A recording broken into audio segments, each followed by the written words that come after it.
Hello guys, welcome back. So आज का जो हमारा टॉपिक है उसमें हम लाइफ साइकिल पढ़ने जा रहे हैं वुकरेरिया बैंक्रॉफ्टी का। ठीक है। थोड़ा सा गैप हो गया। असल में मैं थोड़ा कहीं बिजी था, टाइम नहीं मिल पाया। थोड़ा मुश्किल होता है ना। तो इसलिए कोई बात नहीं, बट मैं कोशिश करूँगा थोड़ा फ्रीक्वेंसी मेंटेन रहे।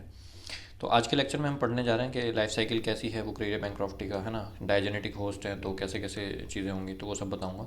उसके अलावा मैं आपको जो पैथोलॉजिकल सिम्टम्स हैं वो बता दूंगा कि जो एलिफेंथियासिस वो कॉज करता है ना। एंड पैरासिटिक एडेप्टेशन नहीं बताऊंगा क्योंकि पैरासिटिक एडेप्टेशन ऑलमोस्ट सेम ही है जो मैंने एस्कैरियासिस में पढ़ा दिया या फ्लैटफॉर्म में जो है ना, जितने भी अंदर बॉडी में वॉर्म्स रहते हैं ना, तो सबकी पैरासिटिक एडेप्टेशन ऑलमोस्ट सेम ही होती है। ठीक है, उसका बॉडी स्ट्रक्चर याद कर लेना और उस हिसाब से बता देना। और अगर कनेक्ट करना तो कनेक्ट कर लो। टेलीग्राम ग्रुप का लिंक है, ये चैनल का लिंक है, ये मेल आईडी है, ये इंस्टाग्राम की आईडी है, मेल आईडी है। ठीक है। तो जो प्लेटफॉर्म आप यूज़ करते हैं आप उस पर सवाल पूछ सकते हैं, मैं जवाब देने की पूरी कोशिश करता हूँ। और कभी कभी डिले हो जाता है बट मेरी कोशिश रहती है कि आपके हर सवाल का जवाब देने की कोशिश करूँ। ठीक है। चलो तो आज आज का लेक्चर शुरू करते हैं। तो लाइफ हिस्ट्री देखते हैं। Life history of Wuchereria. ठीक है भाई। तो वही है, पहले मैं आपको रफ वे में बताऊंगा, फिर डायग्राम दिखाऊंगा, डायग्राम में बताऊंगा, एंड देन आपको मैं लिखवा दूंगा। ठीक है। तो इस तरह से हमारा लाइफ हिस्ट्री हो जाएगी। देन उसके बाद थोड़ा सा इसकी पैथोलॉजिकल सिम्टम्स बता दूंगा, जो डिजीज़ कॉज करती है उसकी वजह से क्या क्या पैथोलॉजिकल सिम्टम्स होती हैं। तो बस इस तरह से लेक्चर हमारा कंप्लीट हो जाएगा। ठीक है। सो रफली अगर मैं बात करूँ लाइफ हिस्ट्री, जो मैंने आपको बताया था कि वुकरेरिया जो होता है आपका, ये डायजेनेटिक होता है। डायजेनेटिक मतलब इसको दो होस्ट चाहिए। ठीक है। तो मैंने बोला था प्राइमरी होस्ट जो होता है वो आपका कौन होता है, मैन होता है। और सेकेंडरी होस्ट जो होता है वो आपका कौन होता है, वो मॉस्किटो होती है आपकी। ठीक है। तो जो प्राइमरी अब इसमें होता क्या है, देखो जैसे कॉपुलेशन होगा। सबसे पहले ह्यूमन की अगर हम बात करें तो ह्यूमन के अंदर आपका कॉपुलेशन होगा, अभी रफ वे में बता रहा हूँ। ठीक है, फिर डायग्राम में दिखाऊंगा। कॉपुलेशन होगा, मेल फीमेल वुकरेरिया जो है वो कॉपुलेट करेंगे। तो इनके कॉपुलेट करने के बाद माइक्रोफ्लेरी निकलेगा। ठीक है, मैंने आपको बोला ना ओवो वीवी पैरस होते हैं, या तो वीवी पैरी होंगे सीधा, और तो इसके बाद आपका यहाँ पे निकलेगा माइक्रोफिलेरी। ठीक है, ये जो इन्फेक्टिव स्टेज है जो मॉस्किटो को इन्फेक्ट करता है, तो ये लिम्फेटिक जो वेसल है आपकी, लिम्फेटिक ग्लैंड से लिम्फेटिक सिस्टम है, वहाँ पर कॉपुलेशन करेगा और फिर माइक्रोफ्लेरी रिलीज होगा। ये आपका ब्लड में एंटर कर जाएगा। ठीक है ह्यूमन ब्लड में। देन ब्लड में एंटर करने के बाद ये डायर्नल रिदम शो करता है। डायर्नल रिदम, डायर्नल रिदम का मतलब क्या है? डायर्नल रिदम का मतलब ये है कि नाइट टाइम में, रात के वक्त, रात के टाइम में ये आपका जो डीप सीटेड वो होती है ना, मतलब जो अंदर जो डीप वेसल, ब्लड वेसल्स होती हैं डीप वाली, वहाँ पे रहता है। और जो डे टाइम होता है आपका, डे टाइम में ये आपका, सॉरी उल्टा हो गया, डे टाइम में आपका ये डीप वेसल्स में रहता है, ब्लड की जो डीप वेसल्स होती हैं उसमें। और जो नाइट टाइम होता है आपका, नाइट टाइम में ये आपका सुपरफिशियल ब्लड वेसल्स में आ जाता है। क्योंकि नाइट टाइम में मच्छर ज़्यादा काटते हैं ना, तो सुपरफिशियल ब्लड वेसल आएगा तो मच्छर जो है वो सक करेगा ब्लड, और ब्लड के थ्रू माइक्रोफिलेरी मॉस्किटो के अंदर एंटर कर जाएगा। ठीक है। तो मॉस्किटो के अंदर एंटर करने के बाद ये ह्यूमन में हो रहा था, तो यहाँ से फिर आपका मॉस्किटो शुरू हो जाएगा। ठीक है। देन मॉस्किटो में क्या होगा, मॉस्किटो में ये एंटर करा तो मॉस्किटो के मिडगट में पहुंचेगा। ठीक है। और मिडगट में पहुंचने के बाद फिर क्या होगा, वहाँ पर जैसे माइक्रोफ्लेरी के ऊपर मैंने बताया था एक प्रोटेक्टिव शीट होती है, तो वो शीट डिजोल्व हो जाएगी और फिर इसकी मोल्टिंग होने लग जाएगी। मोल्टिंग मतलब जो इसमें लाइफ में, जो इसकी लाइफ फेज में चेंजेस आने वो शुरू हो जाएंगे। तो 3 मोल्टिंग होती हैं इसमें। ठीक है, मतलब बेसिकली 3 लार्वल स्टेज ये शो करता है। 3 लार्वल स्टेज होती हैं इसमें। तो स्टेजेस क्या क्या होती हैं, कैसी कैसी होती है, वो मैं भी आपको बता दूंगा। ठीक है, एक सॉसेज शेप लार्वा बनता है, फिर इलोंगेटेड बनता है, फिर सिलेंडर हो जाता है। ठीक है, तो 3 लार्वल स्टेज होती हैं। तो ये आपका इन्फेक्टिव मॉस्किटो के अंदर ये सब होता है। फिर ये जो लास्ट वाली लार्वल स्टेज होती है, ठीक है, जिसको हम थर्ड लार्वल स्टेज बोलते हैं, वो इन्फेक्टिव होती है ह्यूमन के लिए। ठीक है, वो इन्फेक्टिव होता है ह्यूमन के लिए। तो मॉस्किटो के लिए इन्फेक्टिव होगी माइक्रोफ्लेरी, और ह्यूमन के लिए इन्फेक्टिव होगी जो थर्ड लार्वल स्टेज होगी। ठीक है, 3 लार्वा में से जो थर्ड वाली होगी वो इन्फेक्टिव होगी। फिर ये मॉस्किटो बाइट करेगा तो ये फिर से वापस से ह्यूमन के अंदर आ जाएगा। ठीक है। तो ह्यूमन के अंदर आने के बाद क्या होगा, ये ह्यूमन के अंदर धीरे धीरे स्किन काटेगा तो धीरे धीरे पेनिट्रेट करेगा आपका। ठीक है, बॉडी मसल से होते हुए लिम्फेटिक सिस्टम में पहुंच जाएगा। ठीक है। और लिम्फेटिक सिस्टम में पहुंचने के बाद आपका फिर वहाँ पर एक और मोल्टिंग करेगा। ठीक है, थर्ड और फोर्थ मोल्टिंग करेगा वहाँ पे।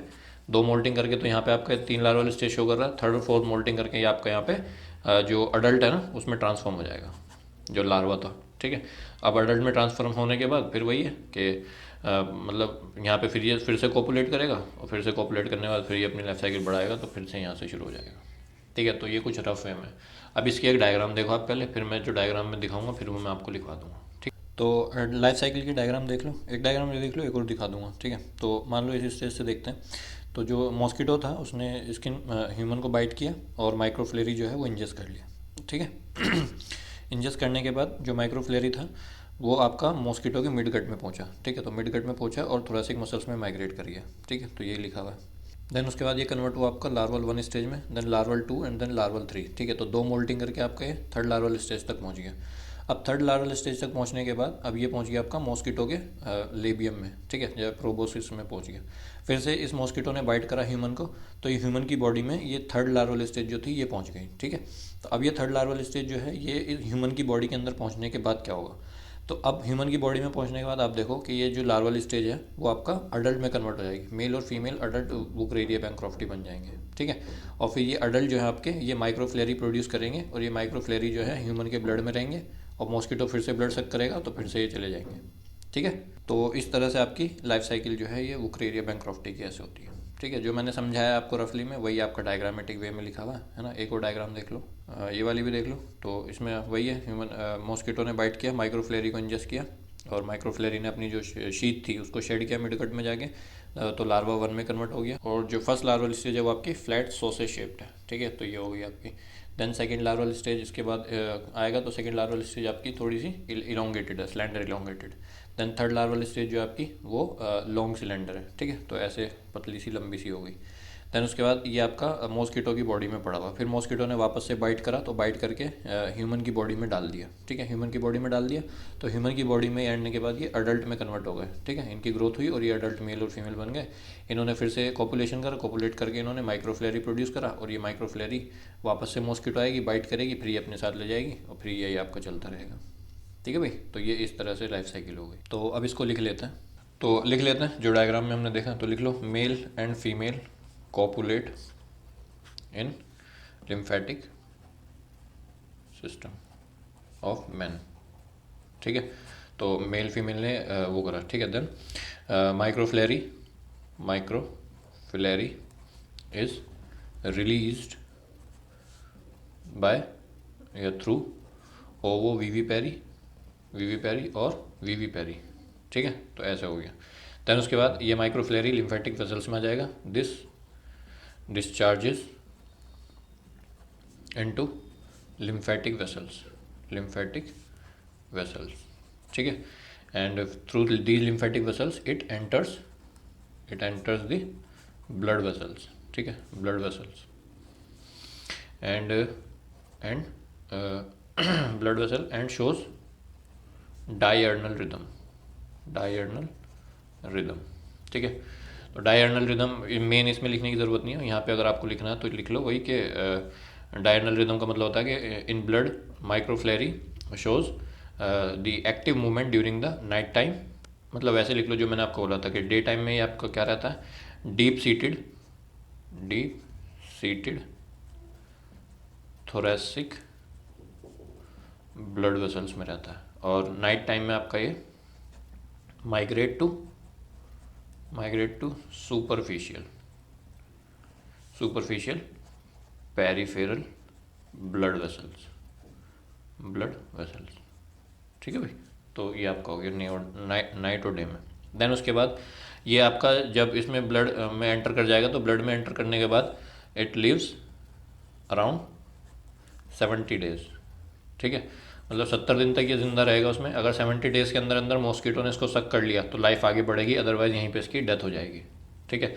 तो मान लो इसको सक कर लिया, सो इट इज़ देन इसके बाद इसका sucked by the female mosquito, ठीक है। वही एडिस इजिप्टाई या क्यूलेक्स या एनोफिलिस मॉस्किटो, ठीक है।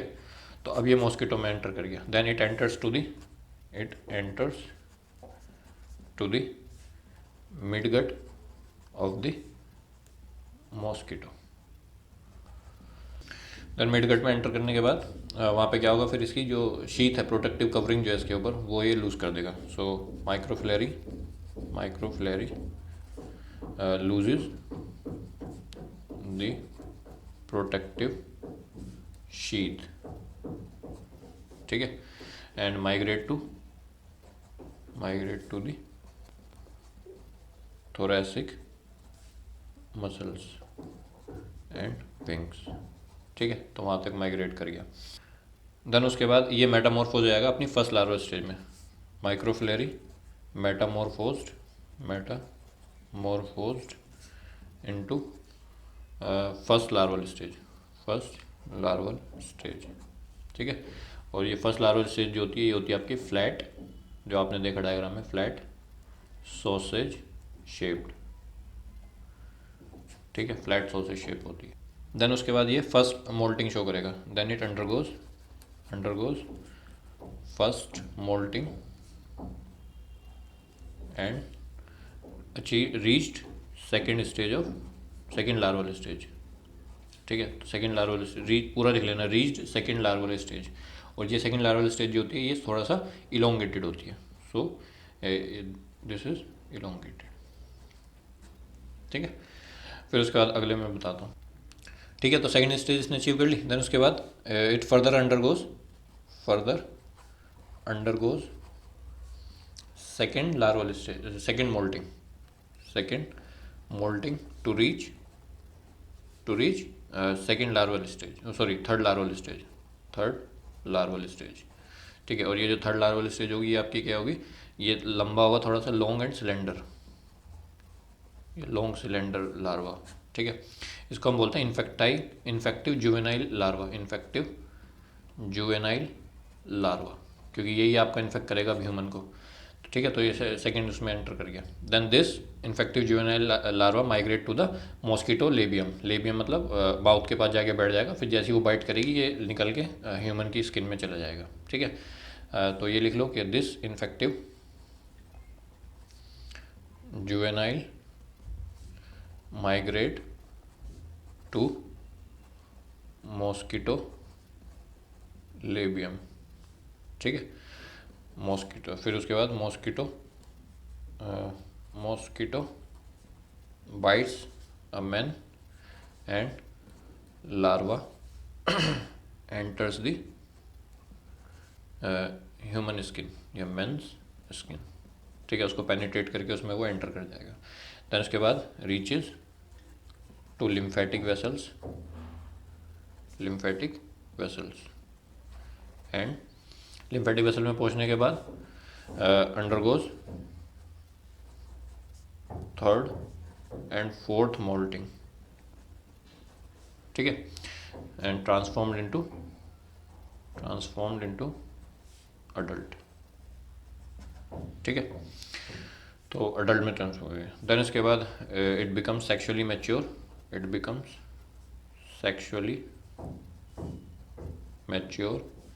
एंड again start producing माइक्रोफिलेरी, ठीक है, बाय कॉपुलेशन। तो कॉपुलेशन से फिर बाद में प्रोड्यूस करेगा। तो ये आपकी लाइफ साइकिल थी इसकी, ठीक है। अब मैं इसके बाद आपको थोड़ा सा पैथोलॉजिकल सिम्टम्स की ओर बता देता हूँ। तो पैथोलॉजिकल सिम्टम्स लिखने से पहले मैं आपको एक दो डायग्राम दिखा देता हूँ, ठीक है। तो जैसे जो ये डिजीज़ कॉज करता है उसको बोलते हैं एलिफेंथियासिस या लिम्फेटिक फ्लेरियासिस। तो उसमें क्या होता है, जो लिम्फेटिक वेसल्स होती हैं बॉडी में, जो लिम्फेटिक सिस्टम होता है उसको ये ब्लॉक कर देता है, ठीक है। तो उसको हम बोलते हैं डिजीज़ को हाथी पाँव, ठीक है। तो पैर जो होता है वो हाथी जैसा हो जाता है। तो देखो यहाँ पे देखो, इसमें देखो, ठीक है।